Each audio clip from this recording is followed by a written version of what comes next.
Over 20 years ago, I coined the expression think big, and it's been a part of my life ever since.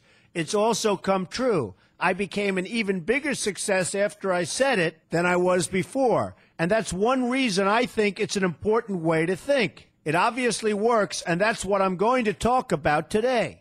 What I said exactly in my first book, The Art of the Deal, is as follows. I like thinking big. I always have. To me, it's very simple. If you're going to be thinking anyway, you might as well think big. That book was a bestseller, and it's considered a business classic at this point. But I never thought those words would become bestsellers in their own right. It's an interesting point that I'm famous for two very short statements. Think big and you're fired. But let's stick to the first one for today. And I'd suggest strongly that you pay attention so that you won't have to hear the second one. Thinking big starts with the details and grows from there. Because I'm a builder, I'm very aware of the importance of having a good foundation. You can't take chances in construction. You can't be haphazard and say, well, maybe this will work, maybe it won't, so let's try it and find out. Because a lot of people will be at risk. I have to know if something will work or not. Every inch has to be accounted for. In other words, thinking big starts with being thorough. So number one, be thorough. Don't count on happenstance to get you anywhere because it won't. Number two, get a momentum going and keep your momentum going. You have to have big ideas, but you've got to have the energy to get them done, which can sometimes take a long time. If you don't have momentum, you will not have what it takes to get the job done. Patience alone isn't enough. I have a lawyer friend who used to refer to me as the reverse tornado who builds everything in his path. I always like that because it implies a lot of energy and a lot of momentum. And that's exactly what it takes to get anything done. So keep your momentum going. Number three, stay focused. You have to stay focused. The minute you lose focus, you will also be losing your momentum. They go together, and you will accomplish a lot more, even amazing things, if you make sure you keep these two things working together for you. I've seen very talented people literally go down the drain because they couldn't seem to keep their focus long enough to get anything done. In this day of multitasking, that can be a real challenge, but it's absolutely necessary. Ask yourself this question: what should I be thinking about right now? That simple question can restore your focus in no time at all. And your answer right now should be listening to Donald Trump. Number four, look at the solution, not the problem. This is very important if you ever want to learn to think big. And here's why. No matter what you do, you're bound to run into problems. It's just part of life, a part of business, a part of anything worth doing.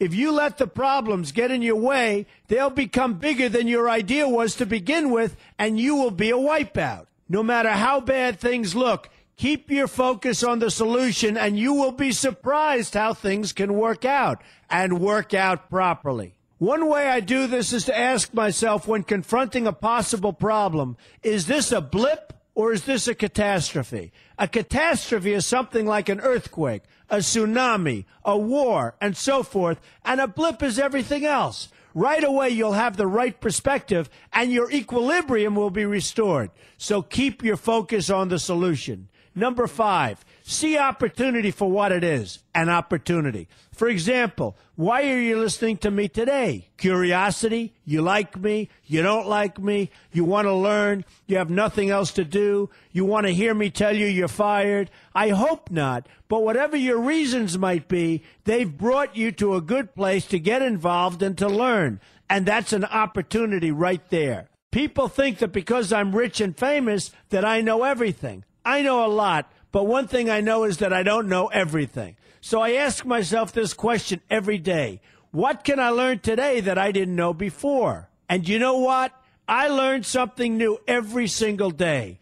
That's a big reason for my success, and the same thing can apply to you. Take the time to see today as an opportunity, and you'll be surprised by what can come your way. Be open to new ideas, and you will be creating your own opportunities before too long. Number six, know everything you can about what you're doing.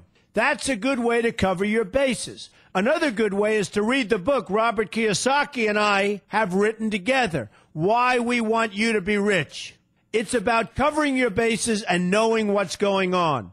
I remember when some guys came in to meet with me about a great idea they had for an atrium for a building on Wall Street. It was a beautiful idea except for one thing. None of them had thought about how the building would be supported around this fabulous atrium. They didn't take into account the steel columns that were necessary to support a 72-story building, a very big and embarrassing oversight that could have been avoided if they'd taken the time to think about what they were doing. Don't let that happen to you. Know what you're doing first. Number 7, be lucky. Remember the old saying, the harder I work, the luckier I get. Well, it happens to be true. It works for me, and I've encountered some pretty big successes. But this goes along with something that's absolutely necessary for great success. Be passionate. You have to love what you're doing if you want to be successful at it. My father told me that it's absolutely true.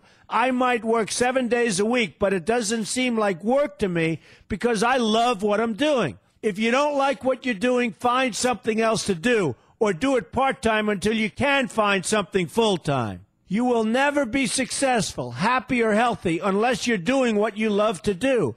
That's just the way it is. So give it some thought. In fact, give it a lot of thought. For example, if you're feeling frustrated, there are 2 ways to look at the situation. Frustration can mean that maybe you're expecting too much, or it can be an indication that you know you should be or could be doing more.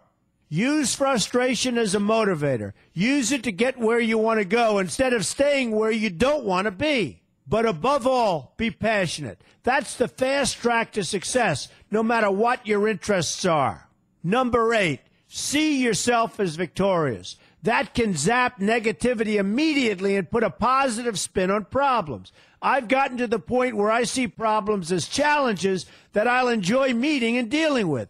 My point here is that no matter what you do, you will encounter problems. Why not see them as challenges instead and know that you are more capable of dealing with them? That's positive thinking with a realistic slant. When I go into negotiations, I keep an open mind to what may happen. But I can tell you that there's already a done deal attitude on my part. I've already thought the process through to the extent that I know everything will be better off if they agree with what I've come up with because I've taken both sides into account. I enter the situation with a victorious attitude, and I've had enough victories to know that this attitude works. Use it. Number 9, be smart. Know that you have something unique to offer because you do use the tools that are provided for you and remain open to new ideas. That's being smart. That's also where innovation comes from. Being smart means you know how to use what you've got. That doesn't mean there's nothing left to learn, but it means that you will have the ability to learn and move forward with success. And success is very important. Success is what you want. Just be successful. Believe me, you'll be happier. I know people who have had very few real advantages in life, and yet they've managed to become giant successes. They figured out how to use what they had, not to dwell on what they didn't have. I'm convinced that everyone has something useful to offer, and if you apply yourself diligently, you'll find that you have what it takes to succeed, and you're going to be a lot happier for it. Number 10, above all, never give up. Never, never, never give up. The only time you will be a failure is if you quit trying. Only losers quit. The biggest losers in the world are quitters. Winners keep on going. So whatever you do, never give up. My father always used to harp, never give up, son. Never give up. Don't ever quit. I never want to see you give up or quit. Well, my father was a smart guy, and I listened to him. And remember, think big. A good way to start is to read our new book, Why We Want You to Be Rich. 2 men, 1 message. There's a lot of great advice in there for you, and I expect you to pay attention. You're going to do fantastically well. You're going to be a winner, and I'm going to see you in the winner's circle.